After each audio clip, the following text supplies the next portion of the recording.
하나님께서 오늘 우리에게 주신 말씀의 제목은 의심은 사단의 가장 강력한 전략입니다 라는 제목으로 에베소서 24번째 말씀 나누도록 하겠습니다. 본문 말씀 에베소서 6장 10절로 12절 말씀 함께 봉독하겠습니다. 시작. 끝으로 너희가 주 안에서와 그 힘의 능력으로 강건하여지고 마귀의 강대를 능히 대적하기 위하여 하나님의 전신갑주를 입으라. 우리의 씨름은 혈과 육을 상대하는 것이 아니요 통치자들과 권세들과 이 어둠의 세상 주관자들과 하늘에 있는 악의 영들을 상대함이라. 아멘. 지난주 오늘과 같은 본문을 통해서 우리가 맞서 싸워야 할 대상이 혈과 육, 즉 사람이 아니라 사단 마귀와 같은 악한 영이 우리가 싸워야 할 진짜 적이라는 것에 대해서 말씀을 드렸습니다. 그러나 사단을 상대하는 것이 쉽지 않습니다. 이유는 사단은 우리가 절대로 이길 수 없는 적이기 때문이 아니라 그들은 나에 대해서 너무나 잘 알기 때문에 나의 가장 연약한 부분을 집요하게 파고 덤벼들기 때문에 이것을 분별하기가 쉽지 않다는 겁니다. 다시 말하면 이길 수 있는 힘이 없어서가 아니라 무엇이 악의 영이 하는 모습인지, 무엇이 사단과 마귀의 모습으로 나에게 다가오는 것인지를 분별할 수 있는 힘이 오늘 우리에게 없기 때문입니다. 그리고 많은 그리스도인들이 사단 마귀에 대해서 이해할 때 마귀가 우리의 병을 걸리게 하거나 또는 우리의 생업과 사업을 망가뜨리거나 가정을 무너뜨리거나 또는 우리가 귀신 들렸다라는 표현을 아마 한 번쯤은 들어보셨을 겁니다. 그런 것들이 사단 마귀가 하는 일이라고 생각하기 때문입니다. 물론 이런 일을 사단이 하는 것이라고 말하는 것이 완전히 틀린 것은 아닙니다. 우리의 육체를 힘들고 고통스럽게 하기도 하고 때로는 마음이 무너지도록 하고 우리의 인생의 기반이 무너지게 하는 일들도 분명히 그들이 하는 일 가운데 있기 때문입니다. 그러나 이런 것들은 사실은 굉장히 지역적인 것이고 부분적인 것이고 좀 더 중요한 본질적인 목적이 사단 마귀에게 있다라는 것을 우리는 알아야 합니다. 그것이 뭐라고 생각하십니까? 바로 하나님이 오늘 모든 그리스도인들에게 주신 하늘에 속한 신령한 복을 인지하지 못하게 하는 거라는 겁니다. 그리고 그 복을 이 땅을 사는 동안 제대로 누리지 못하도록 늘 회방하고 궁극적으로는 그것을 빼앗으려 하는 것이 바로 사단 마귀가 하는 가장 중요한 목적이고 그것이 어쩌면 전체 영역이라고 봐도 틀리다고 말할 수 없을 정도로 그들의 가장 큰 목적이라는 겁니다. 로마서 8장 38절 39절에서 사도 바울이 이런 고백을 합니다. 내가 확신하노니 사망이나 생명이나 천사들이나 권세자들이나 현재일이나 장래일이나 능력이나 높음이나 깊음이나 이렇게 말한 다음에 그 다음에 중요한 말이 나오는데 다른 어떤 피조물이라도 우리를 그리스도 예수 안에서 하나님의 사랑에서 끊을 수 없다라는 본문이 나옵니다. 아마 한 번쯤 그런 본문을 들어보신 기억이 있을 겁니다. 자, 여기서 어떤 피조물이라도 라고 할 때 사단 마귀가 그 안에 포함될까요? 안 될까요? 포함된다라고 생각하십니까? 포함되지 않는다라고 생각하십니까? 정답은 마귀도 당연히 하나님의 피조물에 속합니다. 창조주는 오직 하나님 한 분이시기 때문에 나머지 모든 것은 피조물입니다. 물론 하나님께서 사단 마귀라고 하는 존재 그 자체를 피조물로 만드셨다는 말은 아닙니다. 조금 더 엄밀하게 들어가면 천사가 타락함으로 인해서 그 타락한 영이 우리는 사단 마귀라고 하는 이름으로 우리는 부르고 있는 겁니다. 그렇게 보면 창조주 하나님 외에 어떤 창조주도 존재하지 않는 것이기 때문에 마귀도 하나님의 피조물이라고 말할 수 있는 겁니다. 자, 그러면 한 가지 더 질문을 드린다면 마귀는 우리를 하나님의 영원한 사랑에서 끊을 수 있는 힘이 자신에게 없다라는 것을 알까요? 모를까요? 없다는 건 이미 우리가 전제해서 알고 있습니다. 그러면 사단은 내가 그런 힘이 없다라는 것을 알고 있을까요? 모를까요?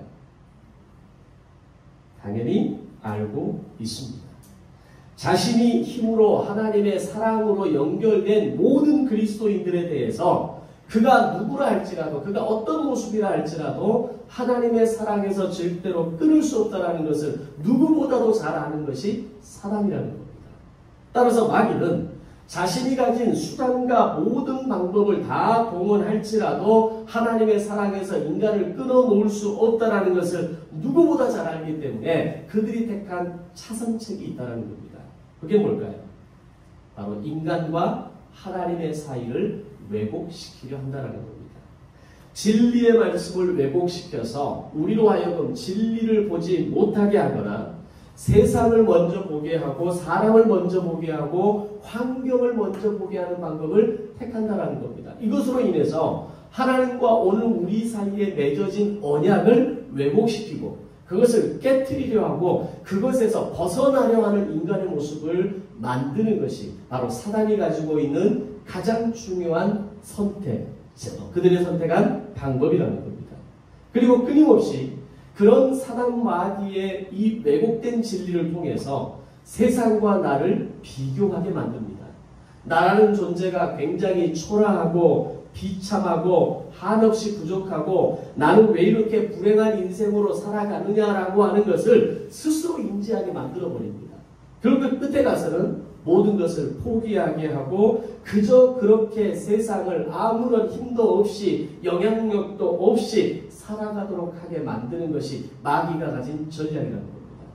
즉 내 안에 있던 어떤 의욕들도 다 사라져버리고 내 목표를 상실해버리고 내가 삶의 방향을 정하고 나아가야 할 이 모든 건강한 삶을 상실하게 만드는 힘이 마귀에게서 온다는 겁니다. 바로 그것이 하나님과 우리의 사이를 왜곡시키고 단절시키고 끊어놓음으로 인해서 가지는 결과가 되는 겁니다. 자신의 힘으로는 우리를 지옥으로 데려갈 수 없다는 것을 알기 때문에 이 땅을 사는 동안만큼은 복음과 보혈의 능력을 깨닫지 못하게 하거나 이 땅을 사는 시간만큼은 지옥을 사는 존재로 만들어버리겠다는 겁니다.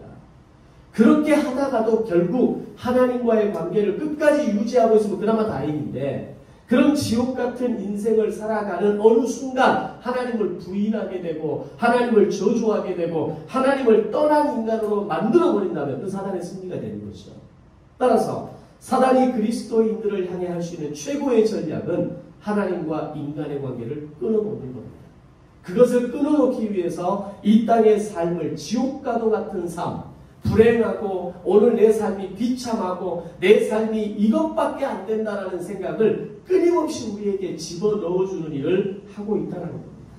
그러나 우리는 분명히 알아야 됩니다. 사단은 결코 우리를 하나님의 사랑에서 빼앗아갈 수 없다는 겁니다. 하나님의 사랑에서 우리를 끊어놓을 수 없다는 겁니다. 그러나 저와 여러분들을 끊임없이 속이고 넘어지게 해서 이 땅을 사는 동안만큼은 지옥을 살게 하는 겁니다. 이것이 사단이 가진 힘입니다. 사단이 가진 힘은 거기까지라는 겁니다. 여기에 많은 그리스도인들이 속아 넘어가서 그리스도인이라는 이름은 가지고 있지만 그리스도인으로서 누리고 살아갈 수 있는 부유함과 풍성함을 전혀 알지 못하고 살아가는 사람이 허다한 겁니다. 오늘 여러분은 어떻습니까? 여러분은 이 땅을 살아가면서 부유함과 풍성함의 비밀을, 믿음의 이 비밀을 여러분은 깨달으며 살아가고 계십니까? 그걸 경험하고 살아가고 계십니까? 아, 이것이 하나님의 나에게 주시는 은혜구나라는 것을 인지하고 살아가고 계십니까? 아니면 내 삶은 왜 이렇게 어렵고 힘들고 모든 게 막히고 내 뜻대로 되는 게 하나도 없고 내 마음의 기쁨으로 다가오기보다는 모든 게 낙심과 절망으로 다가온다라고 하는 그 생각의 사슬 속에 갇혀 살아가고 계십니까? 만약에 후자라면 지금 저와 여러분은 마귀에게 속아 넘어가고 있는 겁니다. 그래서 이 세상은 덧없고 이 세상은 희망이 없고 이 세상은 나에게 아무런 기쁨도 주지 않는 아무런 부유함도 주지 않는 그런 세상밖에 되지 않는다라고 착각하게 만든다는 겁니다. 그런 사람의 특징은 어떻습니까? 인생을 광야 같은 삶으로 살아가는 겁니다. 분명히 예수를 믿는데 감사와 기쁨이 없습니다. 분명히 예수를 믿는데 끊임없이 세상과 나를 비교하고 다른 사람과 나를 비교하면서 나에게 없는 거, 내가 실수한 거, 내가 부족한 거, 내가 실패한 것에 포커스를 두고 살아가는 인생으로 만들어버리는 겁니다. 이것을 늘 보고 살아가는 인생이 바로 나라면 나는 사단에게 속아 넘어간 인생이 되는 겁니다. 그들은 왜 그렇게 살아가는 걸까요? 왜 우리는 그렇게 살아가는 걸까요? 사단은 우리의 죄성을 공격해서 죄로 물들이고 죄 가운데 살게 하기 때문입니다. 그러나 분명한 사실은 하나님의 사랑에서 저와 여러분을 끌어놓을 수 있는 존재는 사단 마귀를 포함해서 이 우주 안에 그 어떤 것도 존재하지 않는다라는 것을 믿으시기를 바랍니다. 오직 그들이 할 수 있는 것은 하나님과 우리의 관계에 거짓으로 초를 치거나 하나님과 나와의 관계가 멀어지도록 오염시키거나 우리로 하여금 이 땅을 사는 동안 비참하게 만들거나 내가 불행한 사람이라는 것을 느끼면서 살아가도록 끊임없이 우리에게 시험을 걸려고 한다는 겁니다. 오늘 본문 11절 말씀을 보면 마귀의 관계를 대적하라 라고 말씀하시는데 지난주에도 말씀드렸듯이 관계라는 말은 교묘한 속임수라는 뜻입니다. 그냥 속이는 정도가 아니라 매우 주도 면밀하게 계획을 세워서 우리를 속이려 하는 것을 교묘한 속임수, 관계라고 이야기합니다. 그런데 마귀를 헬라 말로 하면 디아블로스라고 번역합니다. 이 말의 뜻은 거짓말하는 자, 속이는 자, 이간질하는 자라는 의미입니다. 다시 말하면 마귀가 가지고 있는 속성이 속이고 거짓말하고 이간질하고 마귀의 관계는 집요하게 교묘하게 우리를 속이는 존재라는 것을 이야기하고 있다는 겁니다. 그런 마귀의 관계가 창세부터 지금까지 변함없이 동일하게 사용되고 있는 하나의 관계가 있습니다. 그게 뭘까요? 오늘 굉장히 퀴즈가 많죠? 그게 뭘까요? 바로 의심하게 만드는 겁니다. 창세 때부터 지금까지 마귀는 의심이라는 관계를 가지고 동일하게 우리를 미혹해 왔습니다. 이것은 지난 수천 년의 시간 동안 단 한 번도 바뀌지 않은 사단의 전략입니다. 아니 겨우 의심하게 하는 게 최고의 관계라고 말할 수 있을까요? 라고 생각할 수도 있습니다. 그런데 의심이 사단이 가진 최고의 관계, 그것이 사단의 한계라는 것을 우리는 알아야 됩니다. 마귀는 저와 여러분 안에 이 의심을 불러일으키기 위해서 가진 방법을 다 동원하고 사용하는데 그 중에 대표적인 것이 거짓을 사용합니다.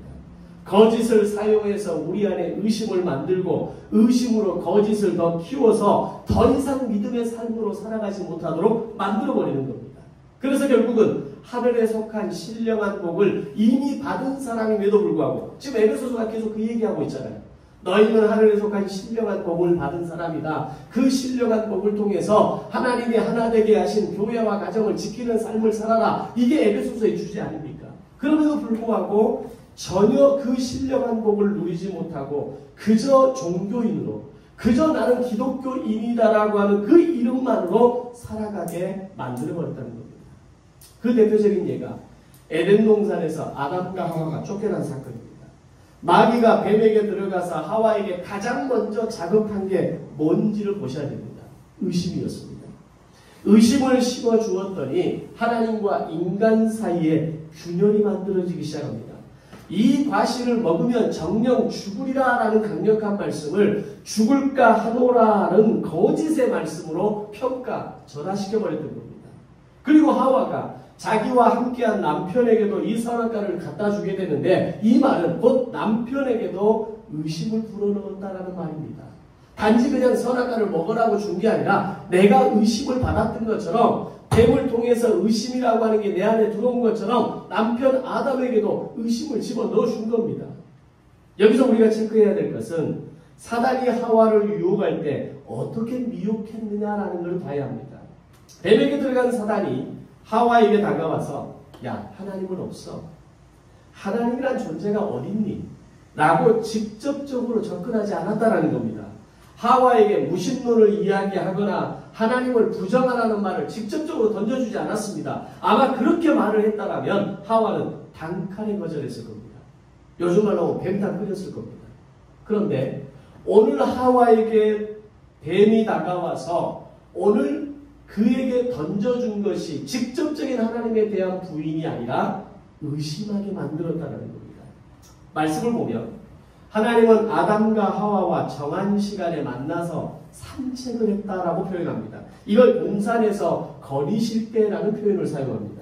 이 말씀은 아담과 하와는 늘 하나님과 교제했다는 얘기입니다. 어제도 하나님과 만났고 오늘 아침에도 하나님과 만났고 지난 시간 동안 에덴 동산에 사는 매일매일을 하나님과 교제하는 시간을 살았다는 겁니다. 자, 그런 아담과 하와에게 하나님은 없어. 하나님이 어딨니? 야, 그런 존재가 있으면 나와보라 그래 라고 말을 했다면 하와는 속아 넘어가지 않았을 거라는 겁니다. 그런데 사단의 수준은 그렇게 호락호락하지 않습니다. 하와에게 딱 맞춤의 방법을 동원해서 하와가 속아 넘어올 수밖에 없는 이야기를 전개합니다. 그게 바로 의심이었습니다. 야, 너 정말 하나님이 그걸 먹지 못하게 했어? 왜 못 먹게 했는지 한번 생각을 해봤어? 너희가 그걸 먹으면 하나님과 같이 되는 거야. 하나님은 자신과 같이 되는 걸 용납하지 않기 때문에 너희에게 동산의 모든 과실은 다 먹을 수 있지만 선악과만은 안 된다라고 말씀하신 거야. 이 의심의 말을 하와에게 집어넣었을 때에 하와는 마귀의 관계에 그대로 넘어갔던 겁니다.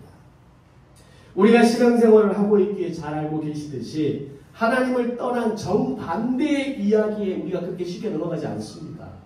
교회 갈 필요 없습니다. 하나님 믿을 필요 없습니다. 하나님 어디 계십니까? 이런 말을 하면 적어도 이 자리에 앉아있는 사람들 가운데에는 그 말에 대해서 혹할 사람은 없습니다. 대놓고 하나님을 부인하게 하는 말에 누가 반응을 쉽게 하겠습니까? 그 정도는 우리가 분별할 수 있는 능력이 있기 때문입니다. 그래서 마귀는 어지간한 수준이 있는 그리스도인들에게는 부인하게 하는 방법이 아니라 그보다 더 고단수의 방법을 사용하는데 그게 바로 의심이라는 겁니다. 그럼 사단은 뭘 의심하게 할까요? 먼저 하나님을 의심하게 합니다. 하나님의 사랑을 의심하게 하고 하나님의 약속을 의심하게 합니다. 한번 의심이 시작되면 그때부터 하나님과 우리의 사이에는 균열이 일어나기 시작합니다. 우리 신앙생활 한번 돌아보십시오. 아무 문제 없이 신앙생활할 때는 그냥 신앙생활하는 게 그다지 고민되지 않았습니다. 근데 어느 날 의심이 들어오기 시작합니다. 정말 하나님이 살아계시긴 계신 거야? 하나님이 정말 나와 함께 하시는 거야? 하나님이 정말 나에게 이렇게 해도 되는 거야? 이런 어떤 의심의 말들이 들어오면서 하나님과 인간 사이에 균열이 시작된다는 겁니다. 자, 그럼 그렇게 의심으로 시작된 이유, 마귀의 최종 목적은 뭘까요? 하나님을 부인하는 데까지 가게 한다는 겁니다. 의심을 통해 하나님을 부인하게 만들고 거짓으로 불순종하는 목적을 이루기까지 가는 것이 바로 사단의 가장 중요한 목표이고 그 대표적인 사건이 에덴 동산에서 아담과 하와가 선악과를 따먹은 사건입니다. 마귀가 어느 날 내가 신앙생활하고 있는데 나에게 다가와서 너 하나님 믿지 마, 믿을 필요 없어 라고 말하지 않습니다. 하나님을 의심하게 만들기 시작합니다. 의심으로 시작된 균열은 하나님을 떠나는 데까지 이룰 수 있습니다. 자, 복음서에 보면 마귀가 예수님을 시험하는 장면이 나오죠. 40일 금식을 하시고 매우 줄인 상태에서 극도의 배고픔을 겪고 있는 예수님에게 마귀가 다가와서 제일 먼저 어떤 말을 했습니까? 네가 만일 하나님의 아들이거든 이라는 말을 먼저 합니다. 예수님이 하나님의 아들이심을 누구보다 잘 알고 있는 존재가 마귀 아닙니까? 그러니까 마귀가 예수님을 쓰러뜨리려고 할 때, 예수를 무너뜨리려고 할 때 가장 중요한 걸 짚고 들어가는 겁니다. 의심을 집어넣어준 겁니다. 네가 진짜 하나님의 아들이거든 돌을 떡덩이가 되게 해라. 한번 뛰어내려보라. 너를 지켜줄 것이다. 만국이 너에게 전할 것이다. 이런 얘기들을 하는 그 모든 근본 안에 있는 전략이 뭐였냐? 의심입니다. 네가 만일 하나님의 아들이거든. 마귀가 그것을 몰라서 예수님에게 가정문으로 물어본 것이 아니라는 겁니다. 그런데 하나님의 아들에게 다가와서 시험을 걸면서 던졌던 이 첫 번째 말이, 이 말이 오늘날 신앙생활하고 있는 많은 성도들에게 동일하게 적용된다는 걸 아십니까? 이 만일, 만약이라는 단어와 뭐뭐이거든 이라는 이 말에 속아 넘어지고 자빠지는 그리스도인들이 허다하다라는 겁니다. 얼마나 잘 나가 떨어지는지 뒤에서 좀 더 말씀드리겠습니다. 먼저 사단이 예수님을 향해서 네가 만일 하나님의 아들이거든 이 돌들로 떡덩이가 되게 하라 라는 말은 예수님으로 하여금 하나님의 사랑을 의심하게 하는 교묘하고 교활한 의심을 뇌리 속으로 집어넣어주는 말이었습니다. 오늘 우리도 신앙생활하면서 그런 경험하지 않습니까? 정말 하나님이 나를 사랑하신다면, 정말 하나님이 나의 아버지시라면, 하나님이 나의 구원자시라면 이렇게 해야 되지 않습니까? 라는 말, 그걸 누가 심어준다는 겁니까? 사단이 심어주는 마음이라는 겁니다. 우리의 생각을 통해서 얼마나 많은 말로 마귀가 우리를 미혹하는지를 알아야 됩니다. 정신 똑바로 차리고 집중하지 않으면 무너지고 자빠지게 되어 있습니다. 인간 간의 관계도 마찬가지입니다. 아무리 친하고 아무리 소중한 관계여도 그 관계 안에 의심이 시작되면 단절과 불안이 시작되는 겁니다. 마귀는 하나님뿐만 아니라 저와 여러분들의 관계도, 여러분과 여러분의 또 다른 인간관계도 의심을 통해서 끊임없이 무너뜨리려고 한다는 겁니다. 그만큼 의심은 강력합니다. 20, 30년을 평생을 함께 살아온 부부도 의심이 관계 안에 들어오기 시작하면 쩍하고 갈라지는 것이 아무것도 아닙니다. 정말 친한 친구임에서 우리는 평생 지깁니다. 제 마음을 다 알아주는 친구입니다. 저는 이 친구와 영원히 함께 할 겁니다 라고 말하지만 세상에 평생 갈 게 어디 있습니까? 의심이나 오해가 한번 들어오면 하루아침에 원수가 되는 겁니다. 하루아침에 남이 되고 하루아침에 원수가 되고 하루아침에 내가 너를 다시는 안 본다라고 말하는 그 중심에 뭐가 있습니까? 의심이 있습니다. 오해가 있습니다. 서로에 대한 신뢰가 무너지고 관계가 무너지는 그 가운데 사단이 가장 전략적으로 사용하는 의심을 그 안에 불어 넣어준다는 겁니다. 목사와 성도 간의 관계도 의심이 한번 들어오면 하루아침에 무너지는 겁니다. 더 나아가 하나님이 하나 되게 하신 교회마저도 서로에 대한 의심이 시작되면 결국 관계가 끊어지게 되고 분열되고 나누어지는 것을 수없이 지켜봐왔습니다. 아마 신앙생활을 좀 오래 하셨던 분들은 교회가 나누어지고 깨어지는 걸 아마 한 번쯤 이상은 보셨을 겁니다. 그 이유가 뭡니까? 의심이 그 안에 들어온 겁니다. 서로를 신뢰하지 못하고 믿어주지 못하고 기다려주지 못하고 품어주지 못하는 이 마음을 사단이 집어넣음으로 인해서 관계가 깨지고 분열되고 균열되는 것을 보게 되는 겁니다. 그만큼 의심이라고 하는 이 녀석은 무섭고 잔인합니다. 그것을 사단은 너무나 잘 알기에 우리에게 의심을 불어넣어서 공격하고 심지어 하나님의 아들이신 예수님에게까지 네가 만일 하나님의 아들이로다 이 돌들로 떡덩이가 되게 하라 라고 공격했던 겁니다. 이것뿐입니까? 성경에 기록된 말씀 가운데 하나님이 우리를 이처럼 사랑하셨다는 말씀을 사단은 사정없이 비틀어버립니다. 하나님이 정말 나를 사랑하실까라는 말로 만들어버렸다는 겁니다. 우리가 하는 말이 하나님이 이처럼 나를 사랑하사라는 말을 더 많이 하십니까? 아니면 하나님이 정말 나를 사랑하실까라는 이 말을 더 많이 하십니까? 대부분의 그리스도인들이 후자를 더 많이 이야기합니다. 이처럼 나를 사랑하사 자기 아들을 십자가에 죽이시면서까지 나를 사랑하신 하나님의 사랑이 이렇게 큽니다. 이렇게 아름답습니다. 너무나 감사합니다라는 고백보다는 하나님 정말 이래도 됩니까? 하나님 정말 저한테 이래도 돼요? 저 이렇게 힘들게 놔둬도 됩니까? 제 인생이 이렇게 막막하게 막히게 놔둬도 하나님 살아계신 겁니까? 하나님 정말 나를 사랑하시는 겁니까? 이렇게 비틀어버리게 만드는 것이 사단이라는 겁니다. 성경이 말씀하시는 것은 하나님이 그냥 널 사랑하셨어 정도가 아니라 내 아들 그리스도를 십자가에 못 박아 죽일 만큼 이처럼 너를 사랑하셨다는 그 말씀까지도 마귀는 우리의 마음속에 하나님이 나 같은 것을 하나님이 너 같은 것을 하나님이 너를 진짜 사랑하셨을까라는 말로 바꿔버렸다는 겁니다.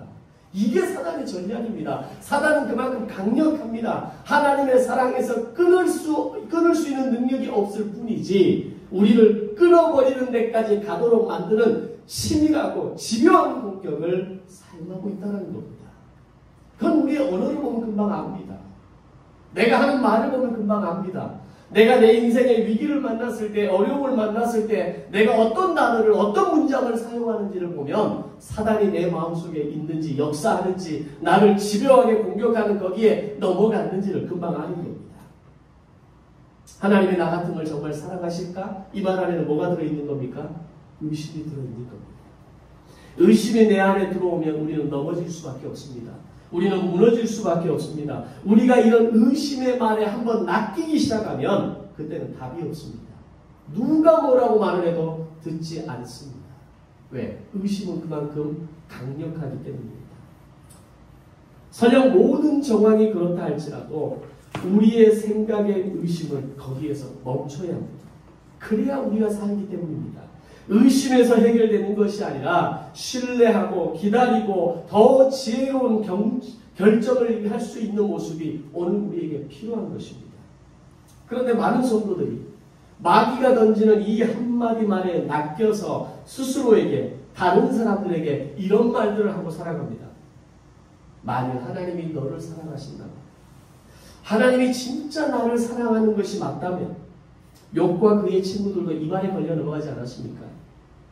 욥의 친구들이 욥에게 네가 잘못한 게 없었다면, 하나님이 너를 사랑한다면 이런 고통을 너에게 주셨겠니? 욥은 뭐라고 합니까? 하나님이 나를 사랑하시면 이 모든 고통을 다 없애게 해주십시오. 차라리 저를 죽여주십시오. 욥마저도 그런 이야기를 하고 있는 겁니다. 그들뿐이겠습니까? 이 미끼에 걸린 수많은 성도들이 이 말을 반복하면서 오늘 21세기를 살아가고 있는 오늘의 상황에서 우리는 이런 얘기를 합니다. 만일 하나님이 나를 사랑하신다면 어떻게 나에게 이룰 수 있습니까? 이처럼 나를 사랑하신다면서 어떻게 나에게 이런 일이 일어날 수 있습니까? 나를 당신의 아들을 십자가에 못 박아 죽이기까지 나를 사랑하셨다고 하면서 어떻게 내 인생을 이렇게 막막하게 만드시는 겁니까? 의심입니다.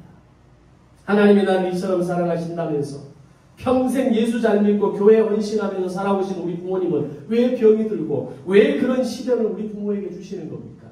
하나님이 나를 사랑하신다면 어떻게 내 꼴이 요 모양 요 꼬라지로 살아가게 하십니까? 하나님이 나를 사랑하신다면 왜 우리 자식들은 저렇게 살아갑니까? 내가 그동안 교회에 갖다 바친 헌금이 얼만데 어떻게 하나님이 나에게 이룰 수 있습니까? 사단이 쳐놓은 의심의 미끼에 낚인 성도들이 18번으로 내뱉는 말들이 이런 말들입니다. 그리고 이런 말도 합니다. 기도한다고 뭐 달라지겠어? 기도해봤잖아.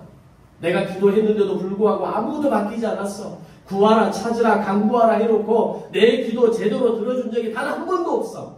결국 내가 드렸던 그 기도마저도 의심을 하는 단계까지 나아가게 되는 겁니다.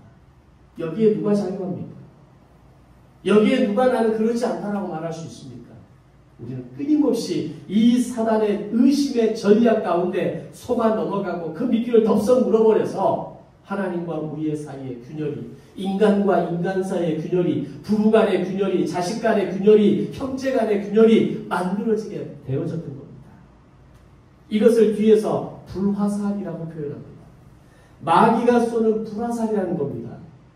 화살도 무섭지만 불화살은 죽이는 것뿐만 아니라 다 불태워버리는 겁니다.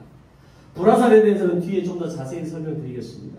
자, 마귀가 쏘는 불화살은 의심의 불화살입니다. 우리의 영혼과 마음을 한번 가만히 들여다보십시오. 이 화살에 맞은 자국들이 수두룩합니다.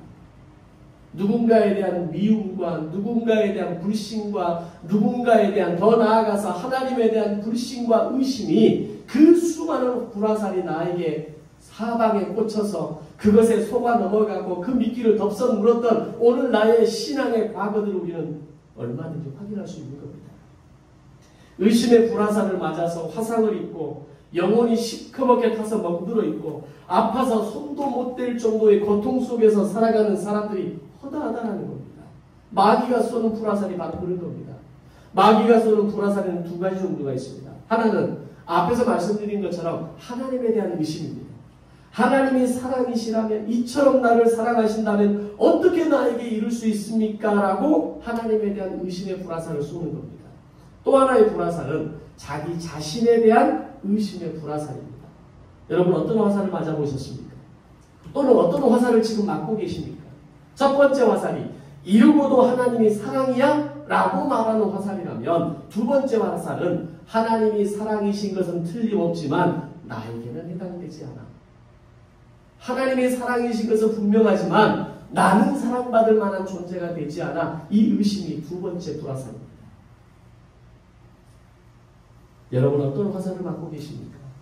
하나님에 대한 의심의 화살입니까? 아니면 자기 자신에 대한 의심의 화살입니까? 저는 제 자신에 대한 의심의 화살이 참 많았던 사람입니다. 원래 상처가 많은 사람들이 자신에 대한 의심이 많습니다. 그래서 어떤 힘든 일을 만나고 삶을 통해서 괴로운 일을 만날 때마다 또는 내 기도가 응답되지 않을 때마다 또는 기도했던 대로 원했던 대로 이루어지지 않을 때마다 자꾸 빗나가는 상황이 있을 때마다 이렇게 말합니다. 또 나에게 이런 일이 일어나는구나. 내 일은 하나도 되는 게 없지. 내 인생은 늘 그랬어. 난 뭘 해도 되는 거 없어. 하나님이 분명 계시는 것은 인정하겠고 하나님이 분명 사랑의 하나님인 건 인정하겠는데 나를 사랑하신다는 건 내가 잘 못 받아들이겠어. 그런 사람들은 기도도 잘하지 않습니다. 그런 사람은 하나님께 간구하지도 않습니다. 하나님의 마음을 얻으려 하지도 않습니다. 하나님의 마음이 어디에 있는지 알려고 하지도 않습니다. 왜요? 나에 대한 의심이 너무나 강력하기 때문에 하나님에 대한 믿음으로 나아가지 못하게 되는 겁니다. 그러면서도 남들 앞에서는 안 그런 척, 괜찮은 척, 자존심을 있는 대로 다 세웁니다. 그렇지만 내 안에서는 끊임없이 그런 생각들이 내 안에 소용돌이 치는 겁니다. 그런 생각이 올 때마다 내 마음속에는 좌절과 절망과 낙심들이 쌓여져 가는 겁니다. 하나님의 사랑이 지나는 그 말씀에는 조금도 의심하지 않았지만 그 사랑이 나에게까지 온다는 말에는 의심이 되는 겁니다. 그게 살아왔던 지난 20대, 30대의 저의 시간이었던 것 같습니다. 그럴 때마다 뭐가 따라오는지 압니까? 사단의 공격이 따라옵니다. 분노하게 만들고 자존심으로 똘똘 뭉쳐져서 강팍해지는 모습이 만들어집니다. 언어가 강해지고 마음의 불편함이 올라오고 누군가에 대한 판단과 정죄와 지적이 더 높아지게 되는 겁니다. 그건 사단의 공격입니다. 내 안에 의심이 시작되니까 나에 대한 의심이 너무 강력해지니까 모든 게 의심스럽게 보여지는 겁니다. 그걸 사단은 놓치지 않습니다. 그것을 집요하게 공격해서 나를 무너지게 만드는 데까지 가게 하는 게 사단입니다. 그 상태가 되면 기도할 힘도 잃어버리고 다 포기하고 싶고 다 내려놓고 싶은 마음이 올라오는 겁니다. 그런 상태에서 제 입에 나오는 말들은 다른 사람을 살리고 돕는 말이 나오겠습니까? 판단하고 정죄하고 미워하는 마음이 나오겠습니까? 그게 저의 상처더라고요. 그게 저의 연약함이고 저에 대한 의심을 통해서 만들어지는 모습이라는 것을 깨달았습니다. 여러분 그렇게 자신에 대한 의심이 밀려올 때 어떻게 하십니까? 적어도 하나님에 대한 의심은 없어서 이 자리에 앉아 계신 것이라면 나에 대한 의심이 밀려올 때는 여러분 어떻게 하시냐는 겁니다. 그때 여러분이 사단을 대적하는 무기는 있습니까? 마귀는 지금도 우는 사자처럼 삼킬 자를 찾기 위해 끊임없이 우리에게 의심을 집어넣으면서 하나님과 나와의 관계를 갈라놓으려고 하고 하나님께서 나에게 하나 되게 하신 그 교회와 가정을 깨뜨리고 분열시키고 그러기 위해서 모든 방법을 다 동원하고 있는데 우리는 그들을 무엇으로 상대하려고 하고 우리는 어떻게 이기려 하느냐라는 것입니다. 사단을 이기는 것은 내가 가진 것으로 되는 것이 아닙니다. 내가 더 나은 사람이 되거나 내가 더 실력을 갖춘 사람이 되어야 사단을 이길 수 있는 게 아니라는 겁니다. 오직 하나님의 사랑과 예수 그리스도의 보혈의 능력과 그 공로만으로 나와 하나님을 화목하게 할 수 있는 겁니다. 이걸 우리는 복음이라고 이야기합니다. 복음은 내가 더 나은 사람이 되는 게 아닙니다. 내가 더 훌륭한 신앙이 되는 게 아닙니다. 내가 더 많은 헌신과 봉사를 하는 것이 아닙니다. 복음은 그 어떤 것으로도 채워지지 않는 하나님과 나와의 관계가 오직 예수 그리스도의 이름으로 오직 십자가의 능력으로 가능하게 되는 것이라는 것을 믿는 것, 그것이 복음입니다. 오직 복음만이 우리를 그리스도인 되게 하시는 것이고 오직 복음만이 사단을 이길 수 있는 힘이 되게 하고 오늘 그것이 우리의 신앙의 핵심이라는 것을 알아야 합니다. 마귀는 이 복음의 능력을 깨뜨리기 위해서 끊임없이 우리에게 의심을 불어넣고 우리를 공격하고 우리를 집요하게 무너지게 만드는 것입니다. 비록 어제 우리가 형편없이 바닥을 드러내고 넘어지는 인생을 살았다 할지라도 비록 오늘도 그런 삶이 반복된다 할지라도 그리고 내일도 그런 수준으로 살아가지밖에 못한다 할지라도 하나님은 끝까지 우리를 포기하지 않으시고 우리를 다시 일으켜 세우실 것을 믿으시기를 바랍니다. 이게 믿음입니다. 내가 더 나은 사람이 되어야 하나님이 나를 용서하시고 나를 사랑하시고 나를 쓰신다라는 것은 그건 복음이 아닙니다. 그건 인본주의죠. 그건 인간의 성공주의입니다. 그러나 하나님만이, 그 하나님의 은혜만이, 그 하나님의 복음의 능력만이 어제도 오늘도 내일도 형편없는 내 인생이지만 그러나 나를 다시 일으켜 세우시고 나를 사랑하시고 나를 향한 하나님의 계획을 이루어 가신다는 것을 믿을 때 오늘 우리의 믿음의 인생은 달라지는 겁니다. 세상의 그 무엇으로도 우리의 구원을 취소시킬 수 없고 하나님의 사랑에서 끊을 수 없는 것은 우리가 더 나은 사람이 되고 더 훌륭한 사람이 되었기 때문이 아니라 우리를 향한 하나님의 사랑, 영원한 사랑, 긍휼이 우리에게 있기 때문에 그 십자가의 은혜가 우리에게 있기 때문에 가능한 것입니다. 자, 그렇다면 이제 우리가 해야 할 건 뭘까요? 먼저 나에 대한 의심을 거두는 겁니다. 나를 향한 하나님의 사랑을 의심하지 않는 겁니다. 하나님은 사랑이시라는 것을 믿는다면 그 사랑이 오늘도 나를 향해 있고 그 은혜가 오늘도 나를 향해 이루어지고 오늘도 그 은혜가 내 머리부터 발끝까지 채우시는 은혜라는 것을 의심하지 말아야 한다는 겁니다. 아무리 마귀가 나를 공격하고 또 공격해 온다 할지라도 나는 그리스도인의 정체성과 나를 향한 하나님의 사랑을 의심하지 않고 그것을 붙잡고 나아갈 때 우리는 마귀를 이길 수 있게 되는 것입니다. 그럼에도 불구하고 우리는 자꾸 마귀로부터 찔림을 받을 겁니다. 그래서 우리는 주님 앞에 너무 죄송하고 염치 없는 삶을 살아가게 될 겁니다. 그럼에도 불구하고 우리가 붙잡아야 될 것은 뭡니까? 더 나은 나가 되는 것이 아니라 하나님의 은혜를 바라보는 사람이 되는 겁니다.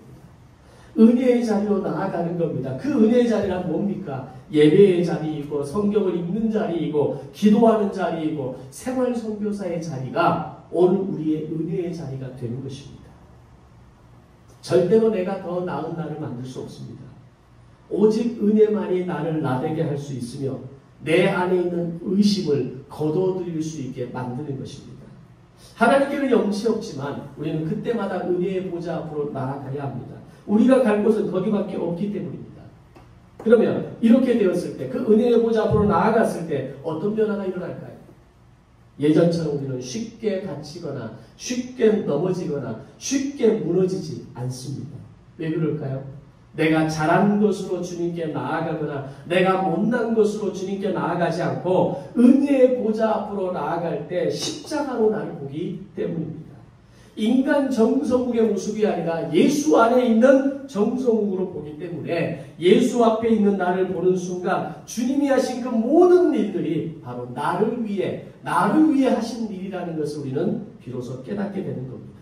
이때부터는 마귀가 어떤 의심을 불어넣을지라도 나를 손가락질하고 강력한 검사를 세워서 나를 고발할지라도 심지어 내가 절망스럽고 부끄러운 죄를 저질렀다 할지라도 주님 앞에서는 정말 미안하고 부끄럽고 염치 없는 건 사실이지만 더 이상 죄의식에 사로잡혀 사는 인생이 되지 않는다는 겁니다. 이걸 오해하지 마셔야 될 것은 미안한 마음을 가지는 것과 죄의식은 다른 겁니다. 우리는 미안한 마음을 가지고 살아야 하지만 죄의식에서는 벗어나야 됩니다. 마귀는 우리에게 미안한 마음이 아니라 죄의식을 심어주려고 하는 겁니다. 이제는 이것을 분명하게 구별할 수 있어야 됩니다. 하나님 앞에서는 또는 내가 잘못한 사람들을 상대에 대해서는 끝까지 미안한 마음과 태도를 가지고 살아야 하지만 죄의식에 사로잡혀 살아서는 안 되는 겁니다.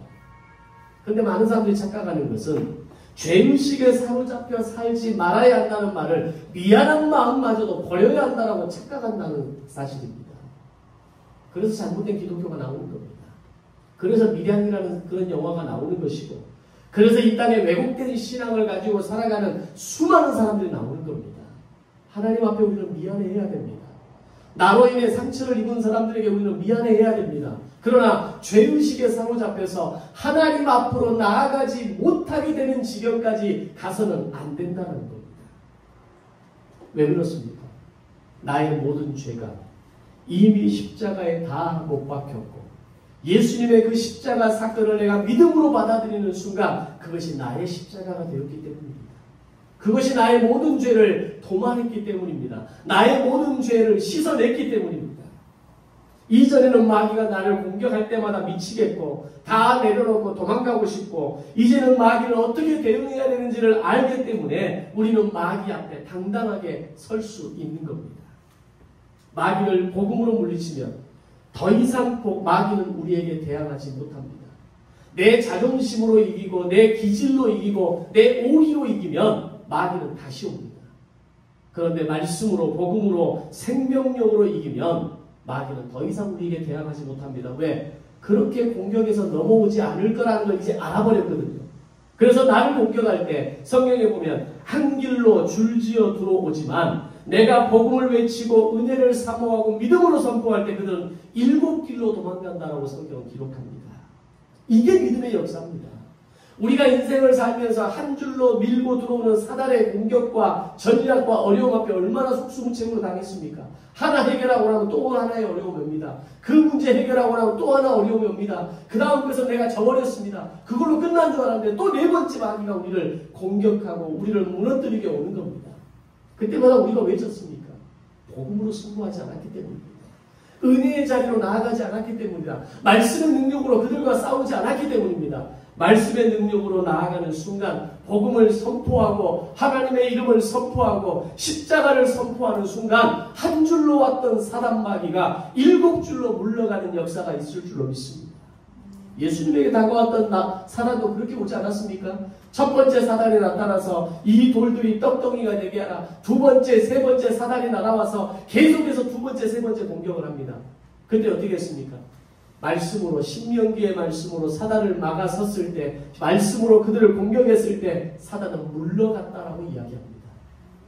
오늘 우리를 의심하게 만들고, 오늘 우리를 무너지게 만들고, 우리를 끊임없이 좌절하게 만들고, 오늘 인생에 아무런 희망도 만들지 못하게 하는 것, 그건 사단의 전략입니다. 나로 하여금 의심하게 만드는 겁니다. 이게 진짜 될까? 내가 그럴 만한 사람인가? 내가 그럴 만한 능력이 있나? 이제 내가 뭘 할 수 있나? 끊임없는 의심을 우리에게 밀어넣어주는 겁니다. 그건 사단입니다. 내가 아닙니다. 그건 내 능력이 아닙니다. 사단이 나로 그렇게 만들어버리는 겁니다. 그러므로 이제 우리가 해야 할 일은 뭡니까? 나를 향한 하나님의 사랑을 의심하지 않는 것. 사단이 아무리 치료하게 우리를 공격해도 나에 대한 의심을 이제는 끌어내는 것. 거기서부터 시작하는 겁니다. 나 자신을 바라보지 말고 나를 위해 십자가를 지신 예수님을 바라보면서 우리가 더 나은 내가 되려고 애쓰는 것이 아니라 은혜의 보좌 앞으로 나아가는 것, 하나님께는 영치 없지만 그 은혜의 자리로 미안한 마음을 가지고 나아가는 것, 그것이 오늘 저와 여러분의 선택이고 그것이 우리의 믿음이고 그것이 복음이라는 것을 믿으시기를 바랍니다. 사랑하는 성도 여러분, 마귀가 쏘는 불화살은 언제나 의심입니다. 아마 오늘도 내일도 우리가 앞으로 살아가는 어느 시간 가운데 끊임없이 우리를 향해 의심이라는 불화살을 쏘게 될 겁니다. 그러나 이제는 우리는 그 실체를 압니다. 의심은 사단이 주는 것이라는 것을 아닙니다. 그렇다면 그 사단의 속임수에 더 이상 넘어가는 것이 아니라 복음의 능력으로 복음의 선포를 통해서 이기는 삶을 사시기를 주님의 이름으로 축원합니다. 아멘.